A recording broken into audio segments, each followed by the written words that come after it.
आइए देखते हैं आज की एनटीपीसी के फर्स्ट और सेकेंड शिफ्ट में किस प्रकार से प्रश्न पूछे गए थे। तो देखिए क्या है, एक दुकानदार सामान बेचते समय 20% की बेईमानी करता है और खरीदते समय वह 10% की बेईमानी करता है, तो बताइए उसे कितना प्रतिशत लाभ हुआ। यह प्रश्न क्या कर रहा है कि आपको समझ में आए, जरा पुनः समझिएगा, कितना आसान और सिंपल है। कह रहा है कि एक दुकानदार है, वह सामान बेचते समय 20% की बेईमानी कर जा रहा है, यानी कि वह काटा में अपना जुगाड़ लगा चुका है, और सामान खरीदते समय भी वह 10% की बेईमानी कर रहा है। तो बताइए उसे टोटल कितना लाभ हुआ, यही आपको बताना है। तो देखिए किस प्रकार से होगा, मैंने आपको पीछे के वीडियो में बता चुका था, शायद आपको याद होगा कि कभी भी एक वस्तु पर लगातार 2 बार घटना घटे तो ए बी फार्मूला यूज करते हैं। देखिए ए बी फार्मूला का क्या होता है, ये ना होता है a + b + AB/100 होता है, ये तो आपको फार्मूला होता है। तो आप जब एग्जाम में बैठेंगे तो ये फार्मूला थोड़ी लिखेंगे, आपको तो खुद ही याद रहेगा, आप डायरेक्ट रखिएगा। ए का मान कितना, 20 + 10 + 20 × 10 बटा के 100 काट देंगे कितना, 20 10 30 2 32%, यही आपका आंसर आ गया। यानी उसे कितने परसेंटेज का लाभ हुआ, 32% का लाभ हुआ। कितना सिंपल और आसान प्रश्न इस बार एग्जाम में पूछे जा रहे हैं। बस आप लगातार मेहनत करते रहिएगा, क्योंकि सफलता एक बार में नहीं मिलती, लेकिन एक दिन जरूर मिलती है। तो आइए अब देखते हैं हम लोग का अगला प्रश्न क्या है। एक घड़ी का अंकित मूल्य 1200 रुपया है, उसके ऊपर 2 प्रकार की क्रमिक छूट दिया, 15% और 20%, तो घड़ी का विक्रय मूल्य क्या होगा। इस प्रश्न का कहने का मतलब है कि एक घड़ी है जिसका अंकित मूल्य कितना है, 1200 रुपया, यानी MRP कितना है आपका, 1200 रुपया, और उसके ऊपर 2 प्रकार के छूट दिया जाता है। पहला दिया जाता है 15% और दूसरा दिया जाता है 20%। तो घड़ी का यह विक्रय मूल्य बताना है आपको। तो जरा देखिए और समझिएगा, क्या कर रहा है कि उसका कितना MRP है, आपका 1200 रुपया है, उसके बाद कितना 15% छूट देने का मतलब कितना बचा, 85% बचा आपका ना, यानी कि 85% का मान कितना होता है, 1/100, तो 100 हो गया, गुणे फिर कितना करा कि 20% का मतलब कितना, जब 20% छूट दे देगा तो आपको 80% बचा, आपका कितना हो गया, 80% के लिए 100। 0 से 0 एक कैंसिल, 0 से 0 एक कैंसिल, इससे ये कैंसिल हो गया आपका, 2 चौके 8, 2 5 10, 17 5 85, आपको हो गया 12 गुणे 17 चौक कितना होता है आपका 84, मल्टीप्लाई कराएंगे तो इसका हो जाएगा आपका कितना 008, 1008 हो गया, इसका कितना आपका मल्टीप्लाई इतना हो गया। आपको क्या बताना, विक्रय मूल्य बताना है ना। अब क्या करेंगे, उस MRP में से जितना है आपका MRP कितना है आपका 1200 रुपया है, इतने में से आप इतने को माइनस करिए, कितना हो जाएगा आपका 1 माइनस करेंगे तो हो गया आपका 8, यहाँ पे हो गया आपका कितना 9, यहाँ पर कितना हो गया 1, यहाँ पर 0, यानी आपका कितना हो गया आपका यहाँ पर, सॉरी आपका यहाँ पर कितना हो जाएगा 2 हो जाएगा, यानी आपका 192 रुपया। कितना हो गया उसका विक्रय मूल्य, 192 रुपया। बताइए कितना सिंपल और आसान प्रश्न पूछा गया था। आ गया समझ में। तो अब देखिए आपका अगला प्रश्न क्या पूछा गया था। 2 संख्याओं का योग 40 है और उनका अंतर 30 है, तो पहली संख्या क्या होगी।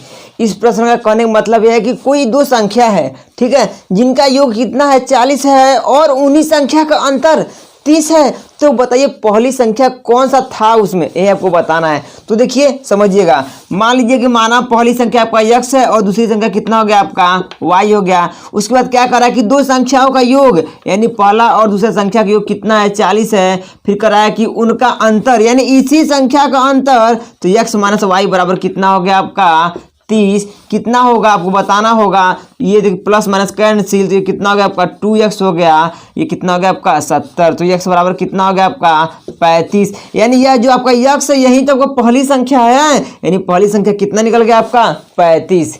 आया कि नहीं समझ में, आ गया। तो अब देखिए आपका अगला प्रश्न क्या है, और अगर आपको अच्छे समझ में आ रहा है तो दोस्तों हमें कमेंट में जरूर बताएं और एक लाइक जरूर कीजिएगा। तो आइए अगला प्रश्न देखते हैं क्या है आपका। एक आदमी के आय और व्यय का अनुपात 5:4 है, यदि उसकी आय 1800 रुपया है तो व्यय ज्ञात कीजिए। इस प्रश्न का कहने का मतलब यह है कि कोई एक व्यक्ति है जिसकी आय यानी कि उसकी कमाई और व्यय यानी उसके खर्चा का अनुपात कितना है 5/4 है। यदि उसकी आय यानी उसकी कमाई कितना है 18,000 रुपया है तो उसकी व्यय ज्ञात कीजिए। देखिए किस प्रकार से यह होगा। आपका क्या दिया है, आपका दिया है कि आय और व्यय का अनुपात कितना दे दिया है 5/4 और जिसमें से आपका आय दे दिया है यानी आय 5 है इसमें ना, यानी 5 बराबर कितना दे दिया आपका 18,000 रुपया। तो 1 बराबर कितना निकल जाए आपका 18,000 बटा के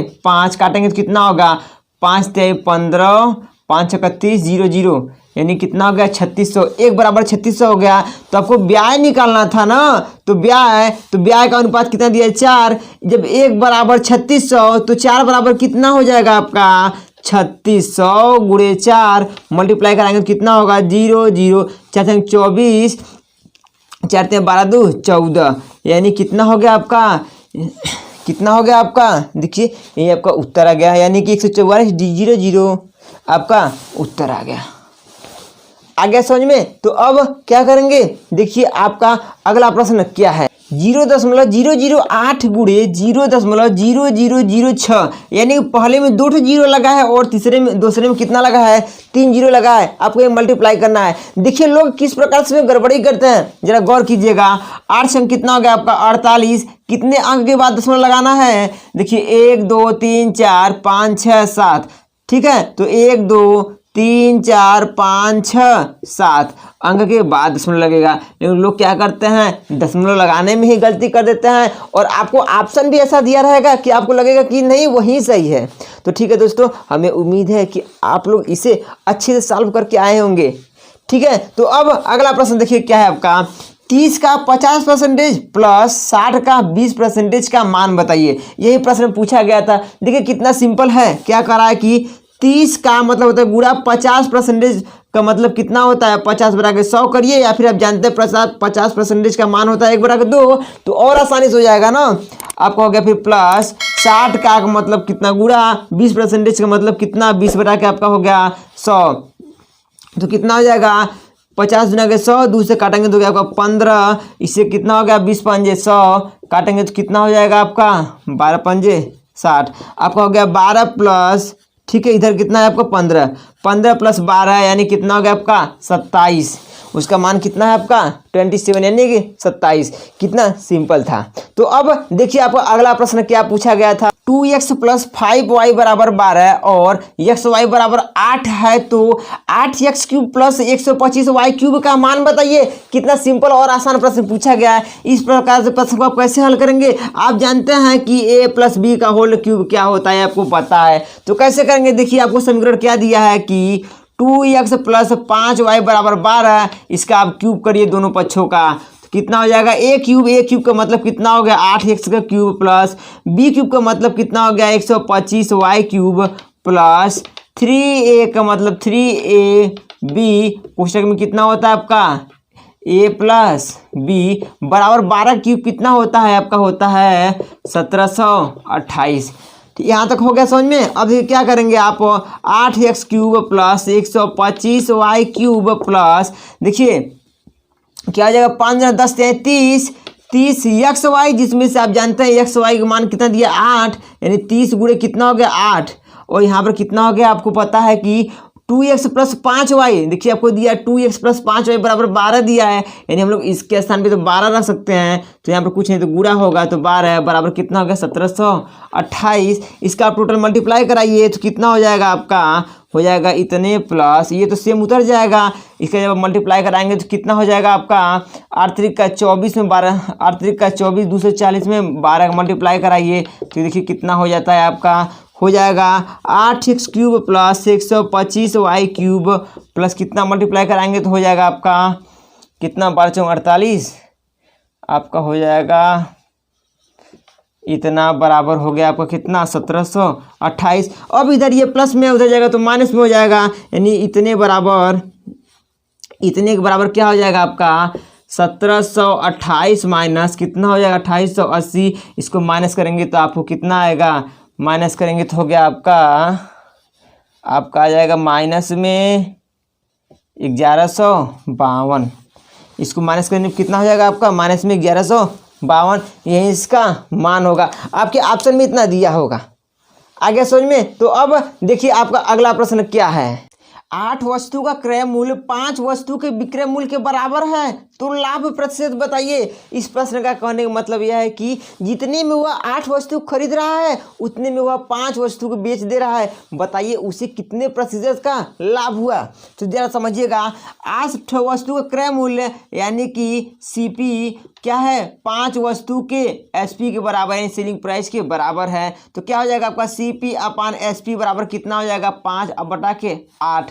देखिए कितने का उसे प्रॉफिट हो रहा है, तो उसे 3 वस्तु का प्रॉफिट हो जा रहा है ना, यानी कि उसे क्या हो रहा है 5 पे 3 वस्तु को प्रॉफिट हो जा रहा है, यानी 5 पे 3 वस्तु को प्रॉफिट हो रहा है। तो आपको लाभ परसेंटेज बताना है, तो 100 से गुणा करेंगे कितना होगा आपका 20 पंजे 100 यानी 20 तिहाई 60 परसेंटेज का उसे क्या हो गया लाभ यानी कि प्रॉफिट हो गया।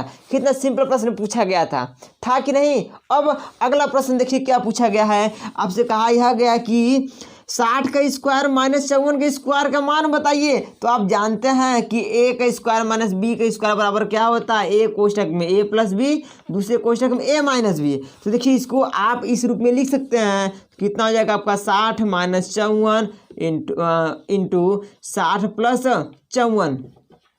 ठीक है, जब आप 60 में से 54 को घटाएंगे तो कितना बच जाएगा आपका 6 बच जाएगा, गुणे जब आप 60 में 54 को जोड़ेंगे तो कितना हो जाएगा आपका 114 हो जाएगा, मल्टीप्लाई कराएंगे तो टोटल हो जाएगा कितना 684।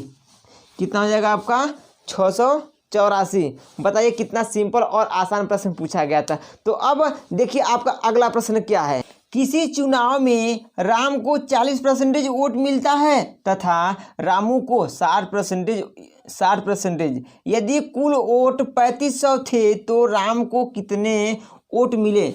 इस प्रश्न का कहने का मतलब है कि कोई एक चुनाव हो रहा है, उस चुनाव में राम को 40% वोट मिल जाता है और रामू को भी 60% वोट मिल जाता है।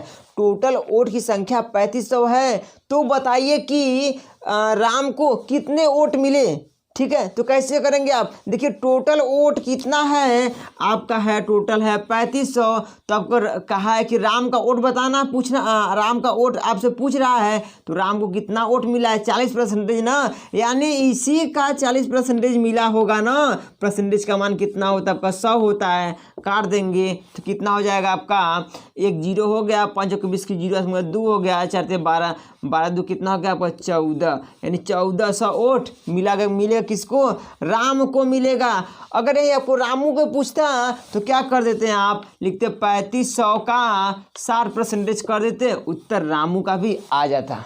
तो दोस्तों आज का वीडियो यहीं पर समाप्त होता है। तो आपको यह वीडियो कैसा लगा हमें कमेंट में ज़रूर बताइएगा। अगर आप इस चैनल पर नए हैं तो चैनल को सब्सक्राइब कर दीजिएगा, ताकि हमारा जो एनटीपीसी का एग्ज़ाम हो रहा है उसका सारा प्रश्न जब मैं आपको हल कराऊं तो इसका नोटिफिकेशन आपके पास पहुंचता रहे, और आप अपने दोस्तों के साथ शेयर जरूर कीजिएगा। तो तब तक के लिए अपना ख्याल रखिएगा। जय हिंद, जय भारत। Okay, thanks.